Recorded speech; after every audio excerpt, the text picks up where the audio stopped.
Ukraine Foreign Minister Mr. Dmytro Kuleba is here in the national capital. He's, of course, to be meeting with the Indian External Affairs Minister as well to talk about what exactly is the situation on ground, concerns of Ukraine.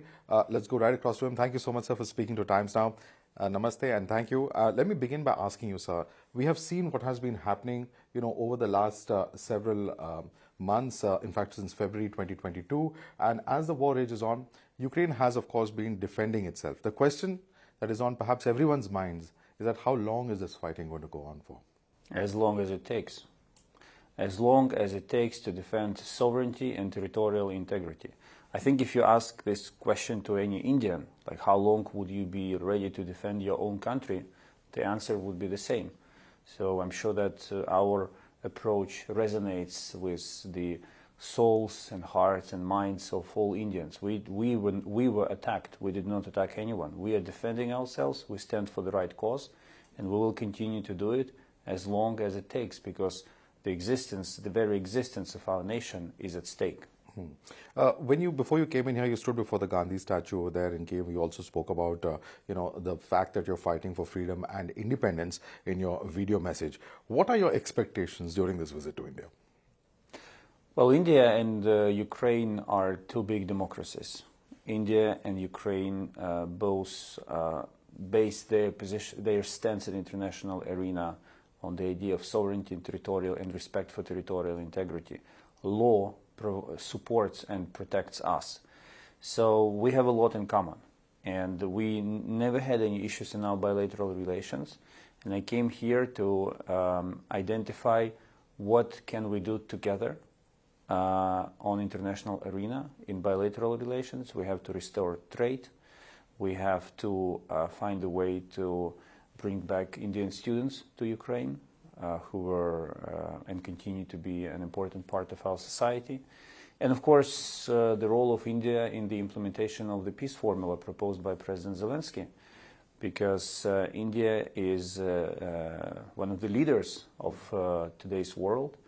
Many countries are looking at India, at the stance of Delhi, and of course it's important to have your important big country on board. Right. And the Global Peace Summit that you're talking about, where President Zelensky has spoken about extensively, you have invited India. Are you going to formally be inviting India, as a personal invitation during the course of this visit? What is the status of that, and what are your hopes for with India attending this summit? Well, I think our political system is like yours. If two leaders speak and one leader invites another leader, then it's official. So my President Zelensky, extended the invitation to Prime Minister Modi to attend the summit, to play one of the leading roles at this summit, which would be very natural for India. And this conversation does not require any formalities to follow. But there are many issues in substance which need to be discussed, and this is one of the reasons of my visit to India, because political leaders make big decisions, but then ministers have to go into details and discuss which specific parts of the peace formula are of particular interest to India. How we can work with countries of the global south, given the high regard that India enjoys in this part of the world, to get them on board, and many, many other things. And of course, bilateral relations will be also a top priority on my agenda here. Right. Also, what's very interesting to see is the Russian reaction. Kremlin has put out a statement to this, saying that any kind of peace summit without Russia would be meaningless. How would you respond to that statement coming in from Russia? Between 2014, when Russia attacked Ukraine by illegally annexing Crimea, and 2022, when Russia launched full-scale invasion against Ukraine, we held, I think, around 200 rounds of talks with Russia in various formats. There was so-called Minsk process and Normandy process. And there were back channels with Russia between the United States and Russia and other countries. So think of it, 200 rounds of talks, all obstructed by Russia. So if we want peace formula to follow the destiny of the previous peace initiatives, then we have to get Russia at the table and make no mistakes. Leaders will spend long hours listening to meaningless monologues of President Putin, and no agreements will be reached. So we learned our lessons. We learned that 200 rounds of talks with Russia led to full-scale invasion instead of peace, because Russia was simply buying time sitting at the negotiating table. So we changed the whole kind of philosophy and approach to it. And we say the following. This is the first summit where nations who want to restore just and lasting peace in Ukraine, and key words here are just and lasting, they get together, they agree on a set of principles and steps that they will be jointly taking to achieve this goal.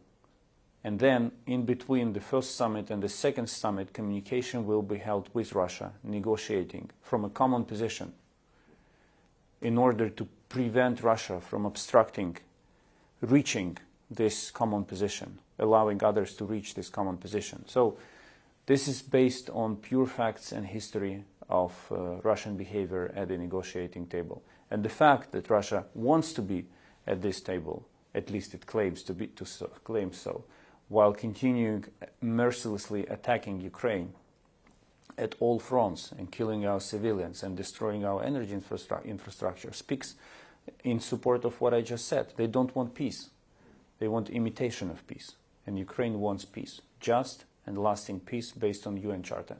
Right. We've seen two deputy foreign ministers of Ukraine who've actually visited India over the last couple of years. We've also seen how, in fact, you have had a call with External Affairs Minister Jaishankar in the past. What is it that you think can, and India has also, in fact, spoken out against the Russian assault at times. What more do you think can be done in terms of bringing this war perhaps closer to a closure from the Indian side or the Indian perspective? Well, I think India has leverage on Russia, but more importantly, I think India has very high reputation in the world, and India can bring other countries at the table of the peace formula, because these countries will feel, I would say, politically safer if they know that they're sitting next to India. And I believe it's in the common interest of all of us to have the war in Ukraine end in accordance with the UN Charter and establish long-lasting and just peace instead of simply giving a pause to the aggressor, who will better prepare for another wave of invasion. Right, and we saw a recent terror attack in Russia. Following that attack, we saw what President Putin said. Over 130 people were killed. He said they tried to hide and move towards Ukraine, where, according to preliminary data, a window was prepared for them on the Ukrainian side to cross the state border.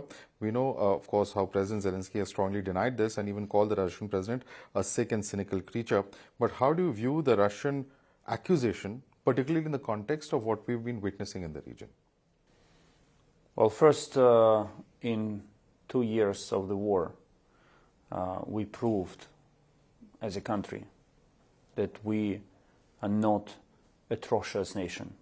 We do not commit atrocities. Unlike Russia, that committed Bucha massacre, that committed mass killings in the occupied territories, that brought with their army practice of systemic tortures and deportations of civilians. So terror is not our Ukrainian way of fighting. Terror is traditionally a Russian way of fighting, and we do not commit acts of terror. Second, President Putin 10 years ago lied and continues to lie about MH17, the Malaysian Airlines plane that was shot down by the Russian army in the skies over Ukraine. And the court in the Netherlands, not in Ukraine, but a Dutch court, found all the evidence that Russia committed this crime. Russia continues to deny it. Putin denied for years, for months actually, in 2014, that it was his army who occupied Crimea and east of Ukraine. Putin lied months and weeks ahead of the large-scale invasion in Ukraine, that he would not invade. He said it to world leaders, including Chancellor Scholz of Germany and President Macron of France. He told them, "This is American hysteria, I'm not going to invade, don't worry."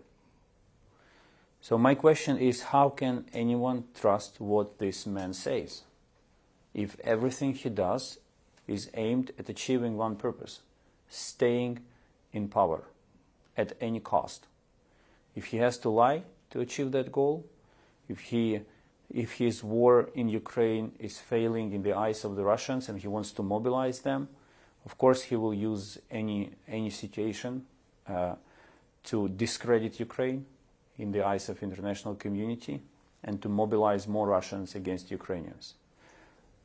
I think it just really, everything we know about Putin speaks against trusting him. It's interesting you mentioned that whatever he does is to stay in power, but you would have also kept an eye on the Russian elections and the fact that he's back for another term. Do you think that that could mean that perhaps this war could be perhaps that much longer in terms of how long its duration could last? I doubt we can call what happened, we can label what happened in Russia as elections. Okay, that just was another coronation of the man who rules Russia for over 20 years. In fact, thousands of Russian men who get killed in Ukraine, Russian soldiers who get killed in Ukraine, you know, in their 20s, they never lived without Putin.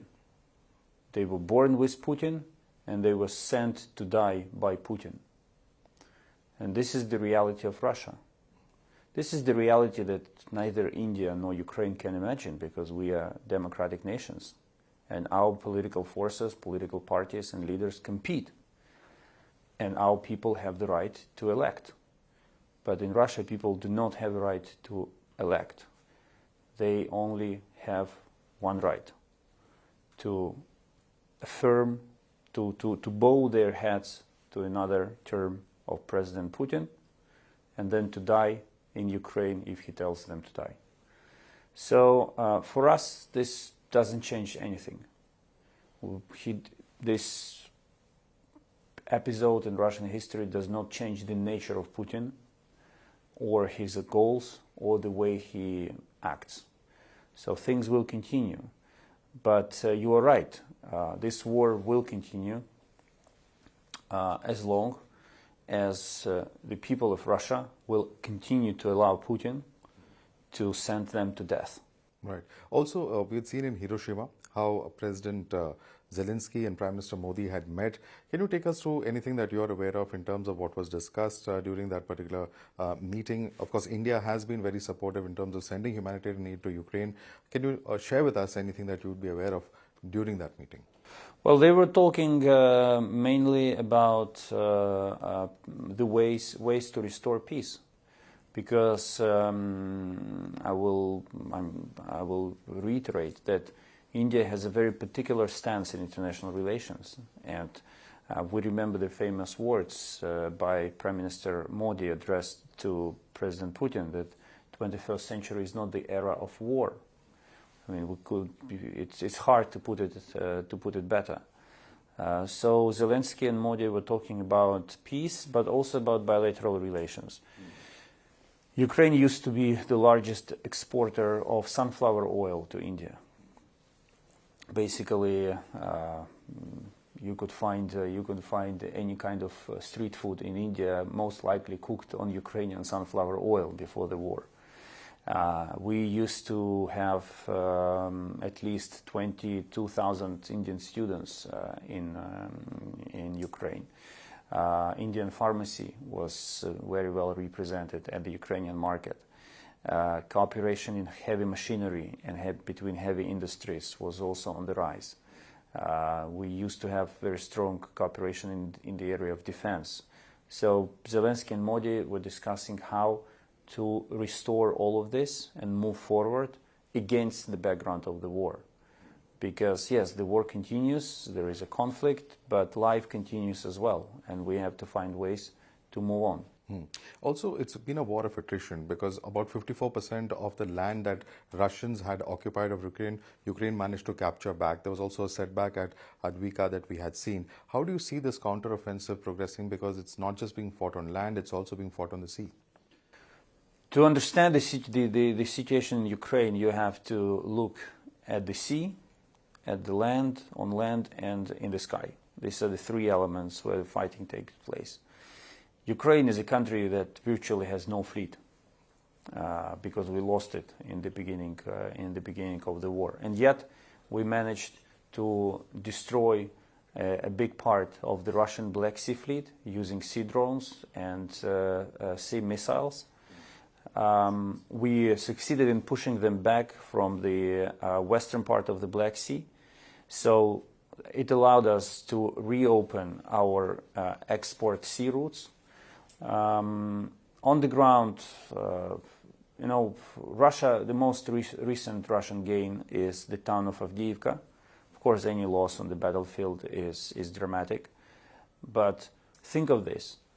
Avdiivka is a small town, and in terms of Indian cities and towns, it would rather be considered as a big village. But in Ukraine, it's a small town. And it took Russian army. Look at the map. I invite your viewers to look at the map of the size of Ukraine and Russia. And it took the whole Russian army no less than 3 months to take over a small town and celebrate it as a huge victory of Russian army in Ukraine.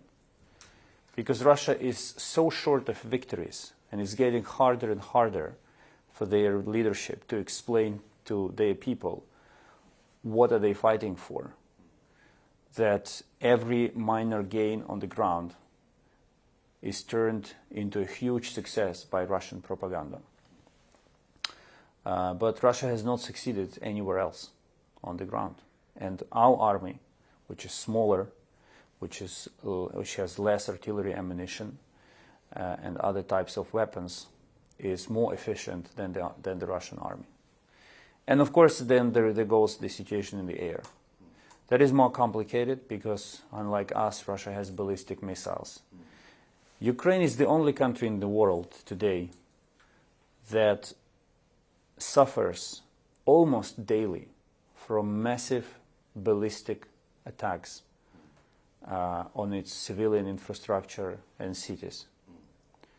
In the entire world, full of various conflicts and tensions, there is no other place in the world when one country would be so massively throwing ballistic missiles, the deadliest of weapons, on the heads of people. And it happens on a daily basis. We are talking with you while it's very early morning in Kiev, and there is an air raid siren in Kiev, a risk of ballistic attack. This is how we spend our days and nights. You go to bed in the evening, you don't know whether you will wake up, because ballistic missiles are so fast that sometimes the difference between the air raid siren and the moment the missile hits the target is minutes.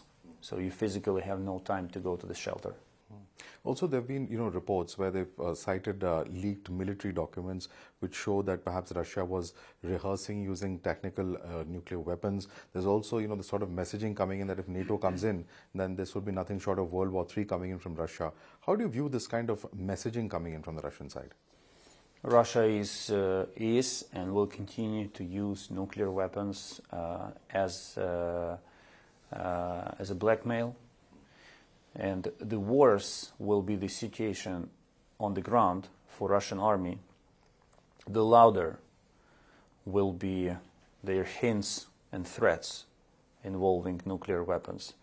And the more leaks there will be, of course, as an instrument. But